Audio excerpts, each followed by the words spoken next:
লক্ষ জনতার সম্মিলনে শহীদ ওসমান হাদির হত্যার বিচার নিশ্চিত করেই এই সরকারকে ক্ষমতায় থাকতে হবে ইনশাআল্লাহ।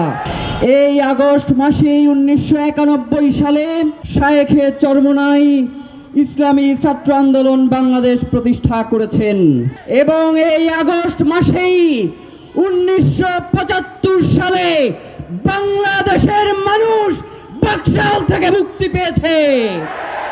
সুতরাং এই আগস্ট মাস আমাদের জন্য আনন্দের মাস, এই আগস্ট মাস বাংলাদেশের মানুষের জন্য মুক্তির মাস।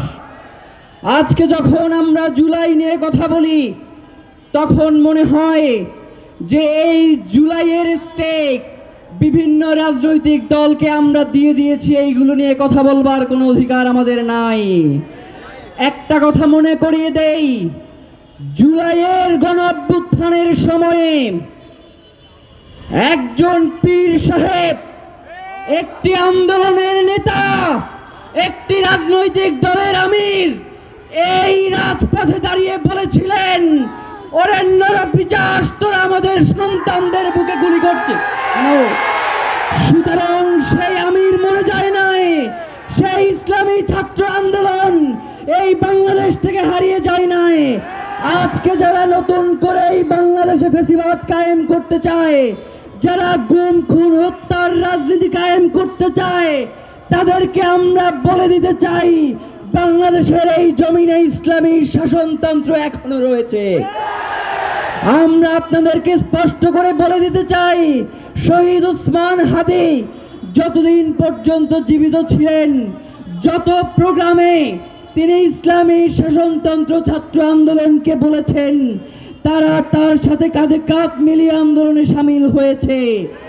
আজকে আপনাদেরকে একটা বার্তা দেওয়ার জন্য এসেছি, ভাইয়েরা, শহীদ ওসমান হাদি এমনই একটি শুক্রবারে আমাদের মাঝ থেকে বিদায় নিয়েছেন।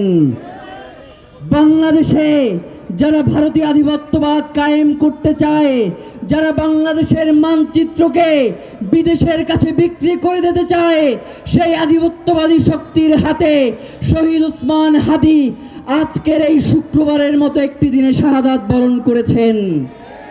সরকার ক্ষমতায় এসে 6 মাস হয়ে গেছে, নিত্য নতুন মজার আকর্ষণীয় কথা বলে এই বিচারকে বাধাগ্রস্ত করবার চেষ্টা করছে, বিচারকে ভিন্ন খাতে প্রবাহিত করবার চেষ্টা করছে। আমরা আগামীকালই কোনো কর্মসূচি দিচ্ছি না। আগামী 18ই ডিসেম্বর এই শাহবাগে লক্ষ জনতার সম্মিলনে শহীদ ওসমান হাদির হত্যার বিচার নিশ্চিত করেই এই সরকারকে ক্ষমতায় থাকতে হবে ইনশাআল্লাহ।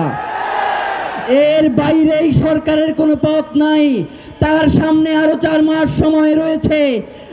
আপনারা এই 4 মাসের মধ্যে ভারতের সাথে কিভাবে যোগাযোগ করে খুনিদেরকে ফিরিয়ে আনবেন, সেই দায়িত্ব আমাদের নয়, সেই দায়িত্ব আপনাদের। ডিসেম্বরের মধ্যে শহীদ ওসমান হাদির হত্যার বিচার নিশ্চিত না করা হলে ইসলামী শাসনতন্ত্র ছাত্র আন্দোলন সহ বাংলাদেশের আজাদির প্রত্যেকটি ছাত্র আন্দোলনের সহকর্মীদেরকে নিয়ে আমরা এই শাহবাগে থাকবো ইনশাআল্লাহ।